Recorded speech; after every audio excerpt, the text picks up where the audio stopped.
Welcome to another episode of Sports and Songs podcast. We're your hosts, Dan and Andy. It's season 6, episode number 46. Andy, tonight's the sports edition. How are you? Sports, we're in the last week of the regular season for Major League Baseball. Fantasy basketball invites are going out. That's coming around the corner. Fantasy hockey invites are out. They're around the corner. Other sport thing is going on. WNBA playoffs are hot. We're busy people around here. There's always lots going on. Kevin the intern got a new piercing. It's been a busy day. Wow. We don't have pictures. We can't show pictures. We don't do videos like that anymore. But yeah, he had a new piercing. Anymore. Key word. Well, tonight's episode is brought to you by David Shamma's Minnesota Sports Headliners. This fall, follow the unique and free coverage of Minnesota football teams and other newsmakers via David Shamma's Sports Headliners website. Since 2006, the website has covered the local sports topics that interest readers the most and delivered content that you may not read elsewhere while providing insights about the teams, players, coaches, management, and ownership that fans follow with passion. Visit ShammaSportsHeadliners.com. That's ShammaSportsHeadliners.com. So, Andy, we've got lots to talk about with the end of September. Baseball season. Minor leagues are basically done now, right? There's one week left of majors, but let's start off the episode with a trivia question. All right, fire away. On this very day in 1968, one Major League Baseball player played all 9 positions in a game, playing 1 inning at each position. 1968. Can you name the player? We'll give a hint at the end of the episode. Right. I got a feeling most fans will know this. Yes. But we're here to be there. We're here to educate. We're here to educate. Mm-hmm. Now, before I get started, so we got a big episode. So if you want, pause, go get a drink, go to the restroom, come back, and then fire it up again. We're going to go a while here. Yes. Right? This isn't going to be your normal 15, 20-minute bit. We're going to go a little long, just so you know. Yes. First of all, congratulations to these gentlemen. Hall of Fame, Minnesota Amateur Baseball Hall of Fame Incorporated. There they are. They had that this last week. We are nowhere close to making that list. I don't ever think we will. So we just get to live vicariously through these gentlemen. So congratulations, boys, on making it to the Hall of Fame. Now, Andy, I did notice there's a Charlie Hennon. No relation. No relation. Charlie Hennon on the far left there, no relation. But Hennon's a big name, more up central Minnesota, I think, and out west a little bit. Yep. Now on the far right is Kyle Mesner, a Hutchinson player for the Hutchinson Huskies, longtime state amateur player. This young man still plays senior men's baseball. In fact, and not related to him either. No. Not related to him either. Okay, good. Yes, no relation, but he still plays down south in the Florida Roy Hobbs tournament. In fact, we just faced him last Sunday in fall ball. Still very good athlete, Mr. Kyle Mesner in the Hall of Fame. Congrats. The Tampa Bay Rays played outdoors this year because of the hurricane destroying their stadium. Made it through the entire 2025 season without a rainout. Oh. So that was one of their big concerns. They would have a dome down in Florida because of that. Whole year without a rainout.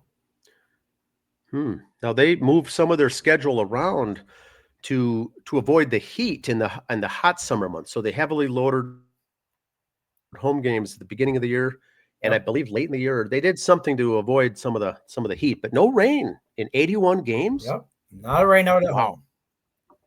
Love it. Now here's an easy day at the office.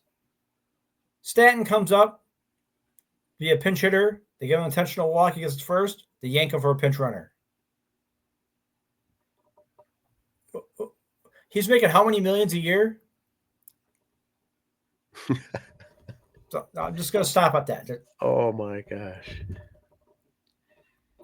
Okay, if the postseason was today, see, here's where I'm a journalist. You notice the Mets aren't on there, and I'm still posting this. Yes. Not crying, not bitching and complaining. Facts are facts. In fact, the pastor and I were at Words today. Uh-oh. Because his team, the Guardians finally made the playoff picture, and my team finally got out of the playoff picture. So Well, the Guardians have been. it could be an ugly pastor appreciation month if his team makes it in October and mine doesn't.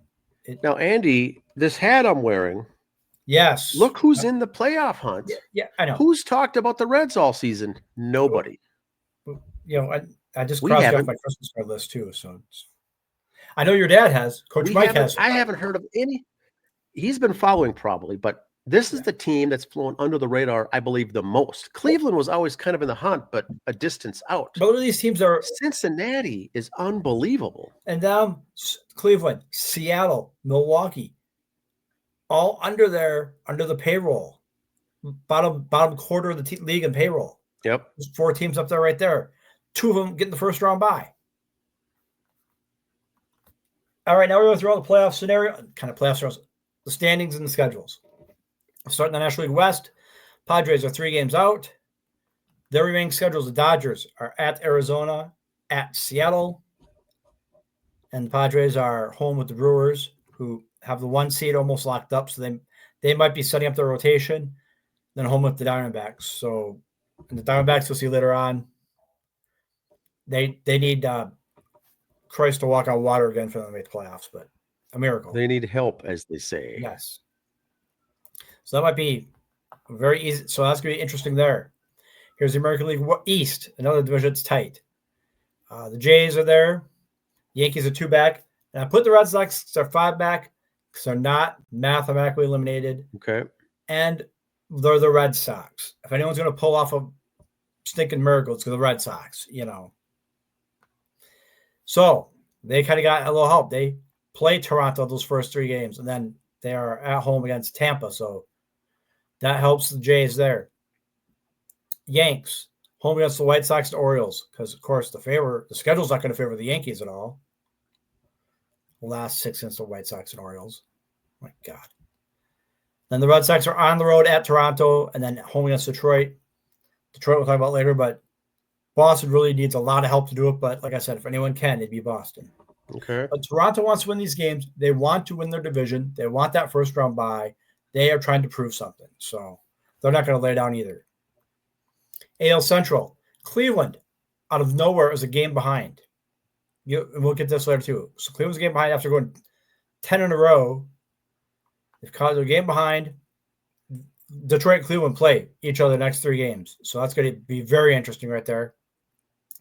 Cleveland then goes to Boston, and the Guardians are going to stay at home against the Rangers. So kind of favoring the Guardians, if you ask me, because they're at home, first of all, but it's a tough road schedule for Detroit. Again, if Boston needs those wins, those aren't going to be easy games.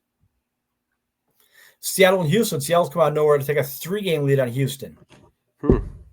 Seattle is at home against Colorado and the Dodgers. Houston at the A's and at the Angels. So Houston has the better schedule.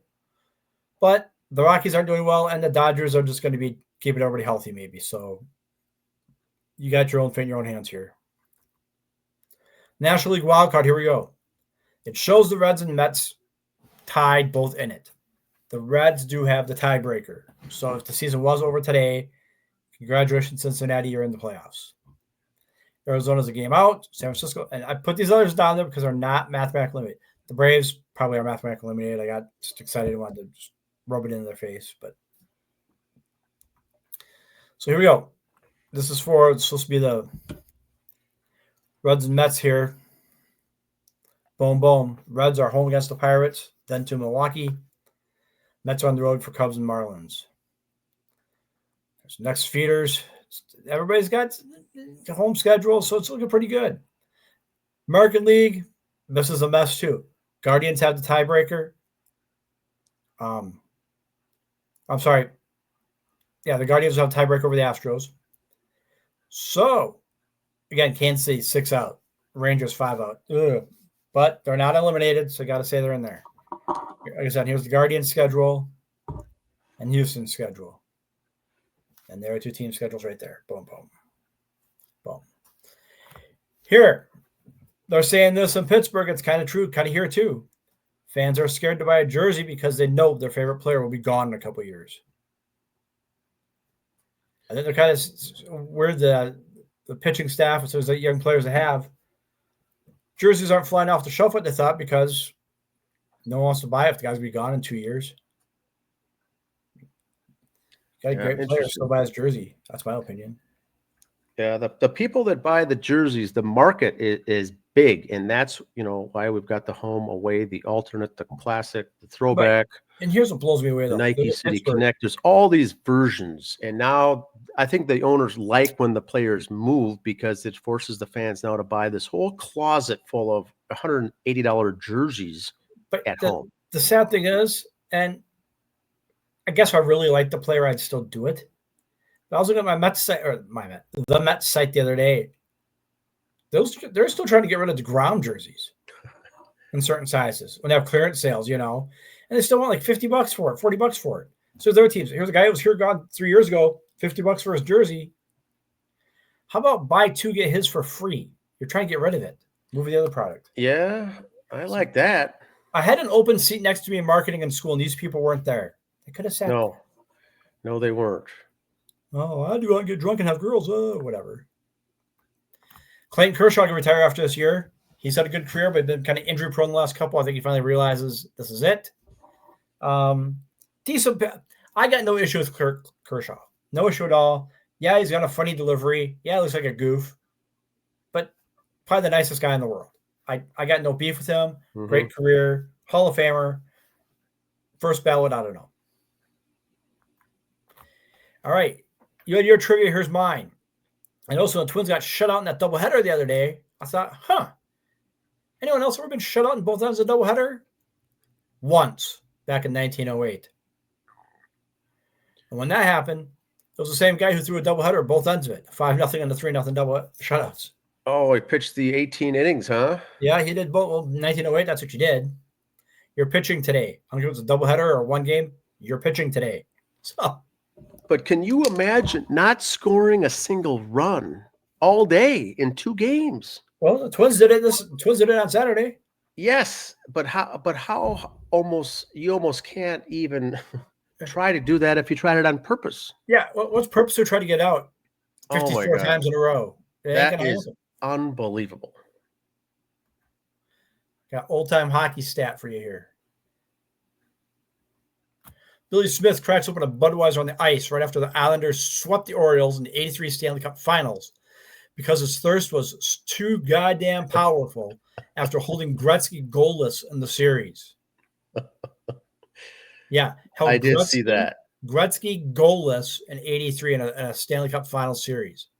You're allowed to drink beer on the ice. Yes, there is an exception for that. You earned that, young man. You earned that. The Beavs lost this weekend. They dropped to 0-4. Now, yes, the Beavs lost. They had a good team a couple years ago, and this is just college football sometimes. Just the classes rotating through. And I would mention the Beavs either way. We're after those first 3 games where we kind of really follow all of our teams all the way.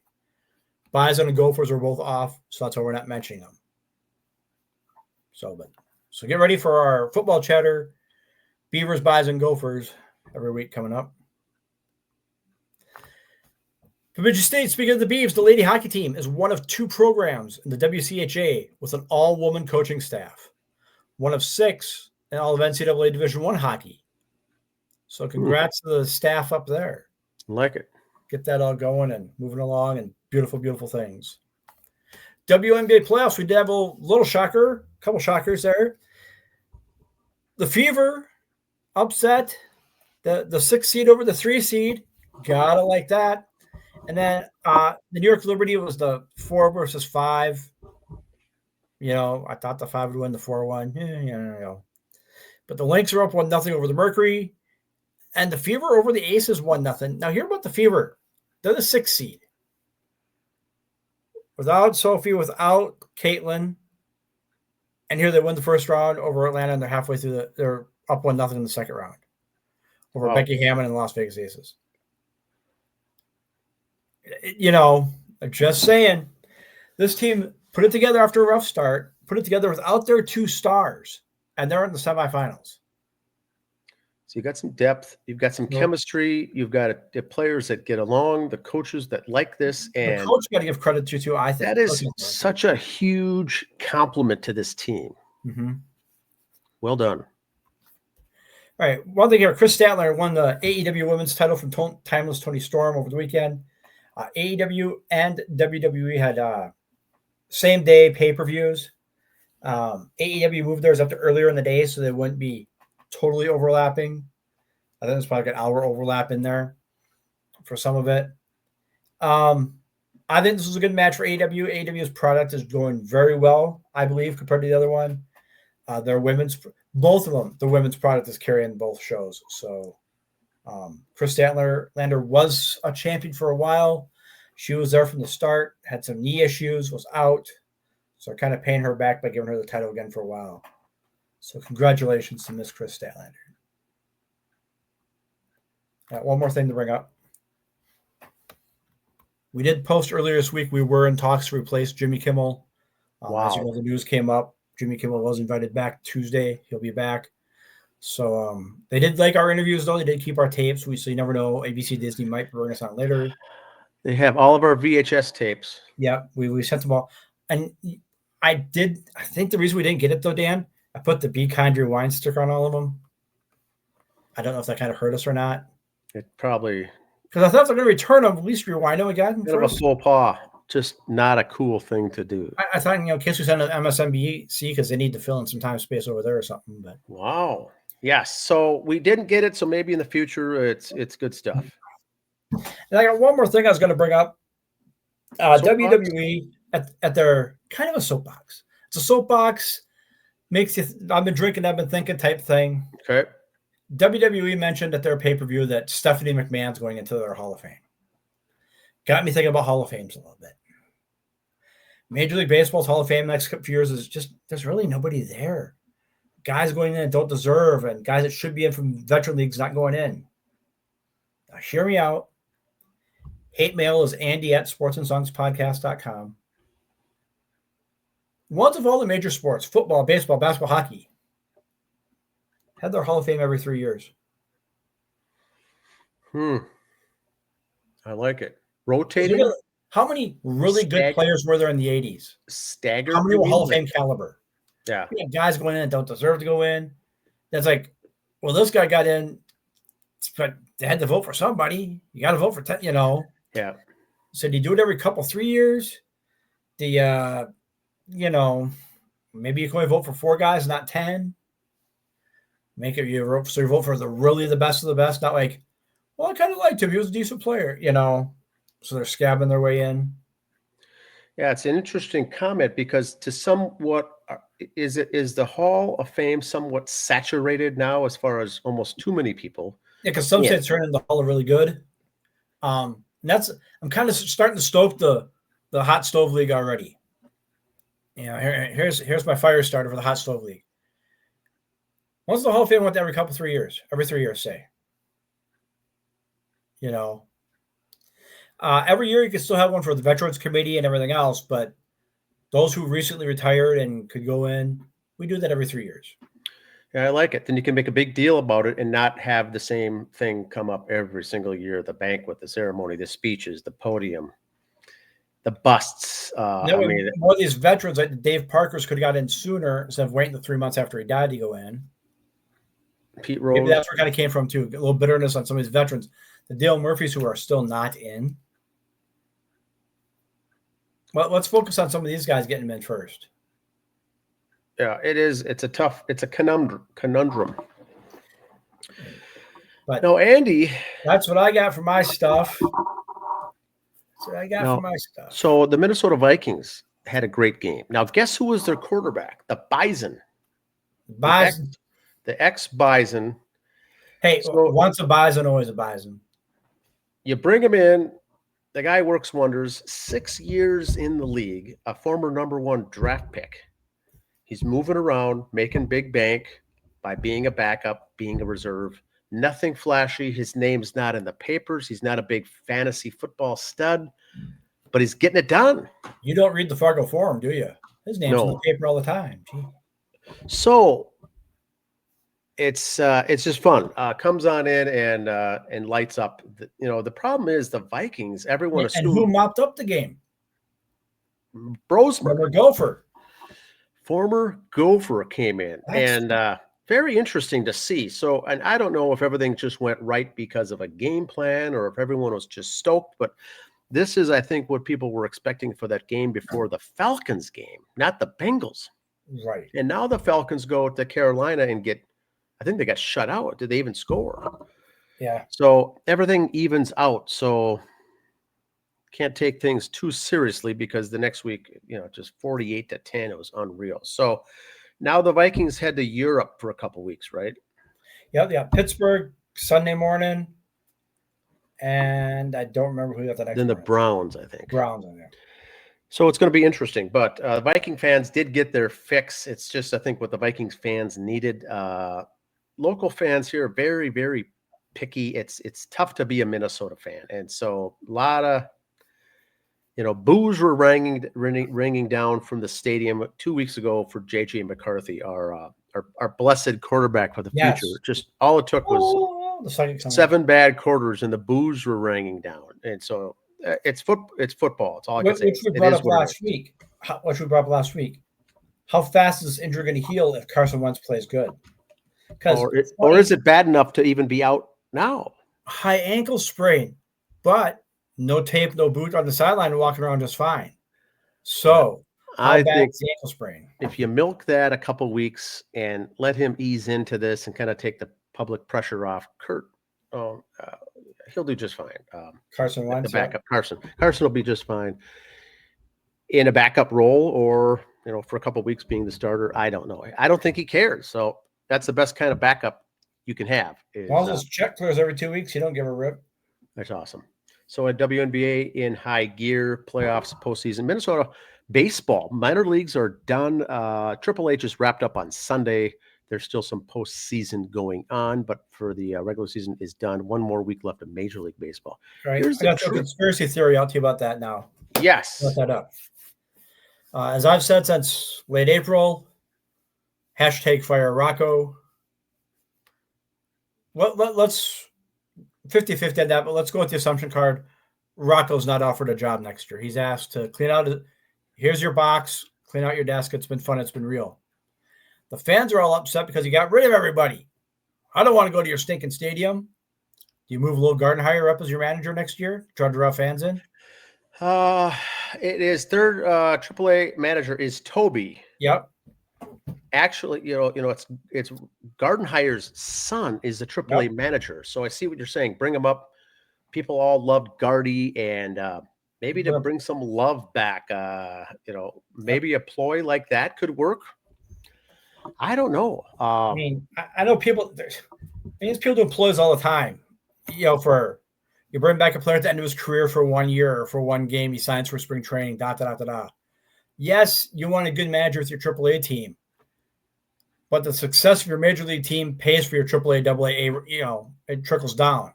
That's an interesting point, and so we'll see as the offseason goes on.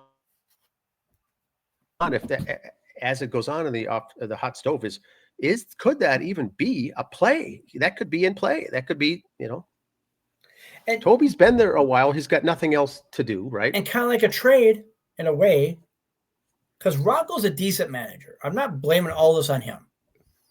Did you put him down to AAA? Rocco, we like your style, but the big boys are too big for you. We like the way you work with players. Manage our AAA club. Yeah, I don't know how would Rocco take that as a kick in the teeth, or again, would it be as long as the check's good every 2 weeks, I still get to go to work. Who cares? Yeah, it's an interesting conundrum. But we'll certainly be hearing more about that as the week. The Twins will be done here on Sunday.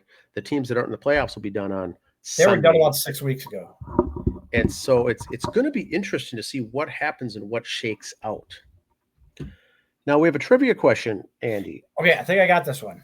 Okay, so the trivia question is, on this very day in 1968, one team had a player request to play all 9 positions in a 9-inning game. Who was the player, and should I give a hint? No, let me guess. And this is my own fault because I'd hear the stories from my mom and my grandma, and I always got these two mixed up. It's either Cesar Tovar or Zolo Fasaris. I always get them mixed up. Yes. Am I right? Is it one of those two? Yes. It's a Minnesota Twin. It's Cesar Tovar. It was Cesar. Okay. I always get those two mixed up on who did what. Oh, Cesar did this and Zolo did that. And I got their stories when I was little. I get them all mixed up who was who. And 1968. And to some extent, in Minnesota land here, his name has become a verb. We hear this sometimes every year. A couple comes up in the fall league a couple times. Hey, I'd like to do a Cesar Tovar this year. I'd like to play all 9 positions in 9 innings, 1 at each. I'm surprised it doesn't happen more like with people want to do teams that. that are out of it. Why not? You let position players pitch all the time. What the hell? And just 1 inning. And so when Cesar did it, it was hitless. He pitched an inning. It didn't give up a hit, and then caught, moved around the infield, moved around the outfield. 9 innings, it's over. And it's really a feather in the cap of a true baseball player. I mean, it's bragging rights and street cred because the small number of people that can do it, first of all, compared to the number of people that have done it, it's a great feather in the cap. Careful with today's rules and games and stuff is, okay, say he does it. Now he goes to first base. Well, who's going to play first before and after him? You got to have the guys to fill in. Yeah. So it's got to be towards the end of the year here we got the extra players. Or you just have guys that are like, hey, I play first. Yeah, I'll move to left for an inning. And then, everybody's got to be on board with it. You got to be on board. And if everyone's on board, they don't mind switching around and moving it up and down. And it's a random thing, but if you can do it, it's very, I don't know how big that list is for major league players that have ever done it. And the only scary thing is about that is with today's rules, he'd have to pitch last because they'd lose the DH then. Yes. So if that's even an issue for a guy like a Michael Kadire, could have said, "Hey, I want to do that. Have me pitch I want to in the see 9th inning." Shoney do it. He pitches already. What the heck? Yep. I want to see that. I want to see that. What was he 6'2"? I want to see him behind the plate catching. And the game doesn't matter, and the fans are there to watch something like that. And you very promote interesting. Like right now, there's 6 games to go. Hey, come out Sunday. Player X is going to play all 9 positions. And promote it, and the other team get a guy to go on board with it too and go, what the hell? Watch both guys do it. But know, we're having fun. It's wild stuff. But that's all I've got for the sports this week. And like I said, I'm wearing the Reds cap. This team, I know I haven't been on board. I'm still shocked at the Milwaukee Brewers from like 4 weeks ago, how they just ran away with it. And the Cleveland the last 2 weeks has been doing so good. What was the stat I saw about Cleveland? It was the stat I saw is, was it 6 weeks ago or something? They were like 16.5 back. It's going to be the biggest. It's going to make the closest 69 Cubs. gap. It's going to make the Giants win the pennant. Those things kind of seem nothing if the Giants come, if the Guardians come back. But here's the stat. What's going to be more impressive this year? The low payroll, 16.5 back Guardians going on and making the playoffs, or the if not one of the highest payrolls in the Mets blowing it, not making the playoffs. What's going to be the bigger story? Yeah, the high budget losing the playoffs, or the low budget 16.5 back making the playoffs. And usually each year there's an article or some kind of analysis that they do that to see payroll versus where do you finish versus your expectations and see who's the biggest change. And boy, the Mets are on the outside looking in right now. There's only a week left, and it's the Tigers had such a phenomenal season. I don't know what the Twins did last year. If they don't make it, people could be laughing at them. AJ Hinch is out of a job. He goes from a month ago dusting off his mantle for manager of the year to maybe losing his job. Well, the Cleveland manager won it last year. He could win it back to back. And the Brewers manager could win it back to back too. With that payroll, and he's going to have the best record in baseball again. Not only is it hard to win manager of the year back to back, but if both leagues have both guys do it back to back. Yeah, it's unreal. It's fun time of the year. So next week at this time for our show, hire Toby. We'll have basically playoffs, playoff analysis because the season's done. Playoffs. Toby Gardenhire could be the guy, huh? Hashtag hire Toby. I'm going to start that tomorrow. Hashtag hire Toby. We'll see if it starts trending. All right. Have a good week, everyone. Bye.